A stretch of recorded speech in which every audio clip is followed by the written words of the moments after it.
Kate Moody, after what can definitely be dubbed a Black Monday for world markets. How's Tuesday?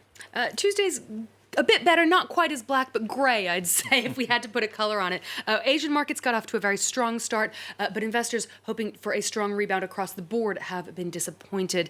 The major European indices opened higher, but that momentum faded as the day went on, and we saw a red across the board there. The CAC 40 and DAX losing about 1.5% each. Stocks in Milan tumbled more than twice that. Wall Street also saw some pretty strong gains at the opening bell. Stocks have pared back slightly since then. The Dow is up about 150 points now. You can see that the S&P 500 is still up 1.5%, but it is still down nearly 20% from its recent highs. Just to keep that in perspective, analysts say that if nothing else, the virus outbreak is likely to mean the end of the bull market. Oil prices have also risen slightly, having plummeted 24% on Monday to their lowest level since the early 1990s. We're still seeing the international benchmark Brent trading at $37.17 per barrel, US WTI just under 34. Saudi Arabia saying it would be boosting its output. Analysts, though, expect much more market turbulence in the days and weeks to come. You always expect a rebound after such a massive sell-off, but the uncertainties that are around the sell-off didn't disappear totally, so they still remain. A lot of investors took advantage of the attractive prices, and also at the same time you had a lot of positive news, like the ones issued by President Trump, who said that he will do the maximum to sustain US economy. Well, what investors are really looking for now is concrete policy announcements. Italy is going to be suspending mortgage payments and other household bills as the entire country is quarantined and the economy faces recession. Airport officials have urged the Italian government to provide emergency financial support there as well. Earlier, Japan approved a $4 billion aid package for small and medium-sized businesses. The Trump administration is working on its own package, which could include payroll tax relief and other support for American businesses.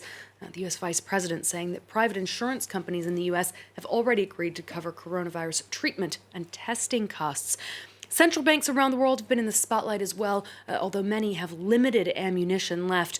The European Central Bank will be meeting on Thursday. The U.S. Federal Reserve has another meeting next week following last week's emergency rate cut. All of these measures could help stabilize global markets, but what's really going to be key is a drop in new cases or some sign that the outbreak is close to being contained. Well, airlines have been among the most affected by the outbreak as governments imposed travel restrictions and passengers canceled their trips. Air France is the latest to suspend all flights to Italy from March 14th. It'll maintain one flight per day to Italian destinations until then. Earlier, British Airways, Ryanair, and Wizz Air all said they would be scrapping their Italian routes. The European Commission, meanwhile, is preparing new legislation to help carriers and allow them to stop operating so-called ghost flights with few or no passengers to hold on to their runway slots. Peter O'Brien has more. Rows and rows of empty seats, a sign the commercial air industry is very, very unwell. Airlines have been flying near empty jets just to keep their landing slots at airports. In response, the EU is moving to suspend the rule that requires carriers to operate 4/5 of scheduled services in order to keep their slots. We see that the situation is deteriorating on a daily basis, and traffic is expected to decline further. An increasing number of flights are being cancelled around the world, especially those to and from China and Italy. Some carriers, like American Airlines and Delta, have withdrawn their financial forecasts for this year, faced with the extreme uncertainty. Among the many companies to have asked employees to take unpaid leave is Australian carrier Qantas, which has also slashed executive pay. Chief exec Alan Joyce will take no salary for the rest of the financial year. He says it's survival of the fittest for the industry. We are taking 25% of capacity out of our international operation and 5% out of our domestic operation. We're grounding around 38 aircraft in total.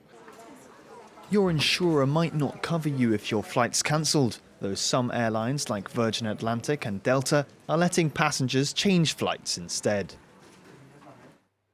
All right, a lot more of those masks in airports to come, I think. All right, and something we'll be talking about, the new normal in the debate. Many thanks for that, Cade Moody.